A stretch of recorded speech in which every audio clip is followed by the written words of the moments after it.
Well, our first guest joins me in studio, Mr. James Nelson. He's the CEO of Solard3D Incorporated. SLTD is their stock symbol. Jim, always good to see you. Good to be back, Don.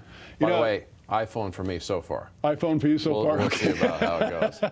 Well, we're an interesting family. My wife has the Samsung, I have the iPhone, but we get along beautifully. Well, we're a little split, too, but all the kids who have Samsung have moved out by now. So there you go. I love that.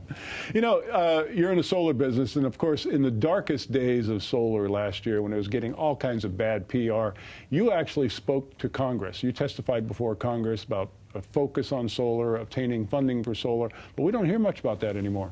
Oh, it's true. Those were the go-go days at the end of the hype. And there was an agenda that was trying to be put in place by the government that really was based on what the government wanted, and we were being force-fed green energy.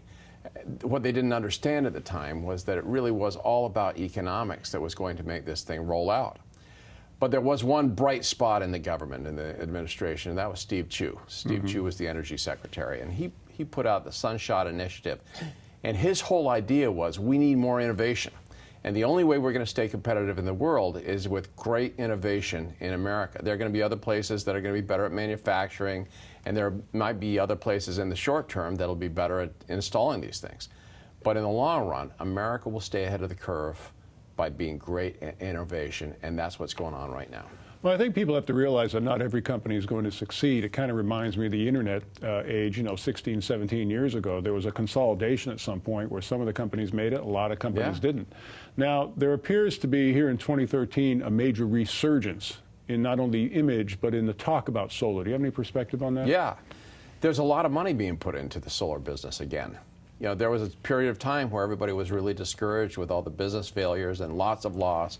And also, I think there was a mentality that people recoiled against the government trying to put their agenda in place. But like I said last week, Goldman Sachs just put $1 billion into the solar business, both here and abroad. And there are lots of places where there are incredible innovations going on that are being funded by individuals and by institutions that are making the whole solar system better. And so as a result, the solar stocks are up. And I think people recognize that as the economics improve, the whole solar industry is going to boom. And I think that's going to happen in the next 20 years. Now, how does Solard3D fit into this? Did you get your check from Goldman? Oh, of course. And from the federal government. There you go. No, actually, where we fit in is that a lot of the innovations that are happening are in other parts of the solar system that gets set in place on a company building, on a house, for a utility. And so there's a great company, for example, near us in Santa Barbara that's doing a new inverter that's going to be cheaper and better and smaller and lighter, and everything's going to be great about that. But things like that are happening throughout the solar system. But one of the things that's not happening is that the solar cell is basically the same as it was in the 50s when it was invented. It's getting marginal improvements every year, and somebody comes out with a solar cell that's a little bit better than the last one. We're looking to make a quantum leap in solar technology to take us literally from creating a certain amount of power to creating double that power out of the solar cell. And of course, the solar cell is so critical to a solar system because it's producing all the power. It makes everything about the solar system cheaper. That's our objective, is to change the whole system. So what's your current developmental focus then? Well, as you know, we have our initial prototype, which worked, and it was much better than we expected. Now we're preparing for our pilot manufacturing run, which is going to happen sometime toward the end of this year. Okay.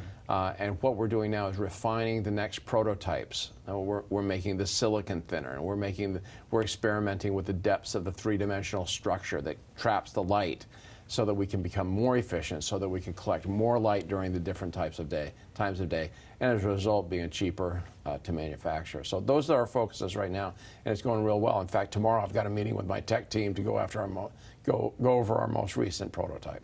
Again, the company is Solard3D. SLTD is their stock symbol. Jim, update is fabulous. The news is great. Thanks so much. Good to be with you, Don. Take care.